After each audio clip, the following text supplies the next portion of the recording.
Hello, আসসালামু আলাইকুম। আশা করি আপনারা সবাই ভালো আছেন। আমি জাহিদুর রহমান। আমি আজকে এই টাইপসের একটা কোয়েশ্চেন সলভ করে দেখাবো। এখানে হচ্ছে আমরা প্রথমটা করি। প্রথম হচ্ছে একটা সিম্পল বিম যেখানে 3টা সাপোর্ট আছে। তো আমরা এটা দিয়েই শুরু করি।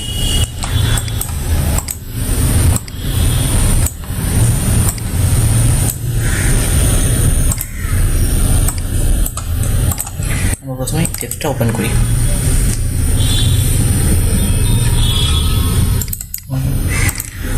আমরা এখানে একটা ফোল্ডার তৈরি করি 3 নামে।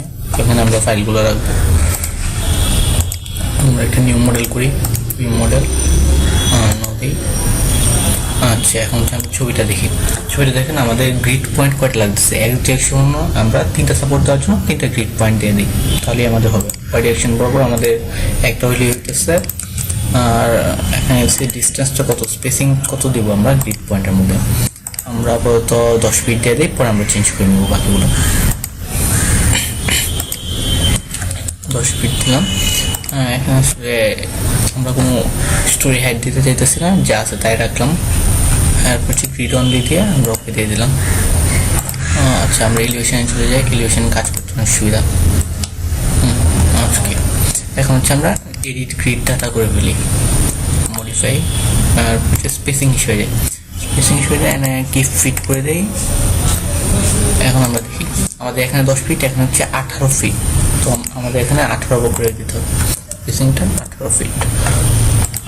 আর বাকি সব ঠিকই আছে আমাদের। তো ওকে দিয়ে দিলাম আমি, ওকে। এখন আমি এটা একটু রিলোড দেই, এলিভেশন অন, তাহলে ঠিক হয়ে যাবে। ঠিক হয়ে গেছে। আচ্ছা, এখন হচ্ছে আমরা ডিফাইন করি। ওকে, আমরা প্রথমে ডিফাইন করি। ডিফাইন হচ্ছে ম্যাটেরিয়াল প্রপার্টিস আমরা চেঞ্জ করতে দিতেছিলাম। আমরা ফ্রেম সেকশন চেঞ্জ করব। ফ্রেম সেকশন হচ্ছে আমরা একটা রেখে বাকিগুলো ডিলিট করে দেই আগের মতোই। তারপর হচ্ছে রেক্টেঙ্গুলার সেকশন, আমরা এখানে স্টিল সেকশন ইউজ করি 6x6। নাম দিই B1। ওকে ওকে। এখন আমাদের ডিফাইন করা শেষ, আমরা ড্র লাইন করি।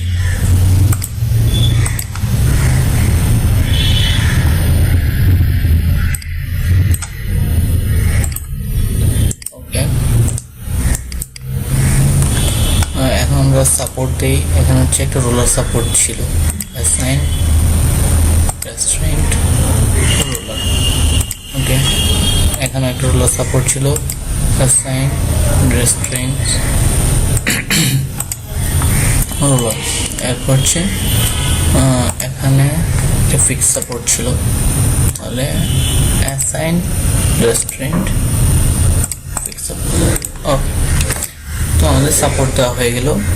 এখন আমাদের লোড দেওয়া বাকি। লোড হচ্ছে এইটুকুতে হচ্ছে 2.4 কিপ পার ফিট। ওকে, এটা আমি সিলেক্ট করি। এরপর হচ্ছে assign frame and line loads distributed, যেটা হচ্ছে লাইভ লোড হিসেবে থাকবে। এটা কিপ ফিটে নিয়েছে, এটা হচ্ছে 2.4 ছিল। ওকে, আমাদের এটা দেওয়া হয়ে গেছে। আমরা যদি কিপ ফিটে নেই তাহলে দেখতে পারবো 2.4। এখন যে এই লাইনটা ছিল সেটা 12 ফিট ধরে 10 কিপ। ওকে, তাহলে আমরা assign frame and line loads point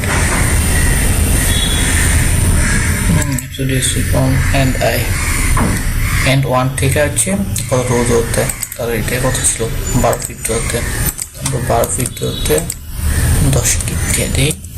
যে অ্যাবসলিউট ডিস্টেন্স গ্র্যাভিটি আছে, এটা হচ্ছে লাইভ লোড হবে একটা এক্সিস্টেন্স। ওকে, তো আমাদের 10 কিপ হয়ে গেছে। আমাদের সবই করা হয়ে গেছে। এখন শুধু আমরা অ্যানালাইজ করবো। অ্যানালাইজের জন্য সেট অ্যানালাইজ অপশন এটা দিয়ে দেয়, ডাইনামিক অ্যানালাইসিস স্টপ করে দিই। ওকে, হচ্ছে অ্যানালাইজ করে ফেলি। সেভ করা লাগবে এর আগে, আমরা সেভ করি। এখানে সিম্পল বিম, সরি সিম্পল বিম। আচ্ছা, আমাদের অ্যানালাইসিস হয়ে যেতেছে, এটা হয়ে গেছে। আমরা SFD BMD দেখি।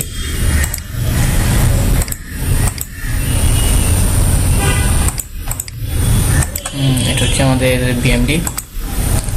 এখানে যদি দেখি আমরা, তাহলে এটা হয়ে যাবে হচ্ছে আমাদের SFD। আচ্ছা, এটা ড্যাগলোড লাইভলোড আমরা যাই চাই দেখতে পারি আর কি। এরপর আমরা করতে পারি ডিসপ্লেসমেন্ট দেখতে পারি কত ডিসপ্লেসমেন্ট। এরপর আমরা চাইলে রিয়াকশনও দেখতে পারি, সরি লাইভলোড রিয়াকশন, এটা দেখেন এখন কিন্তু রিয়াকশন দেখাইতেছে।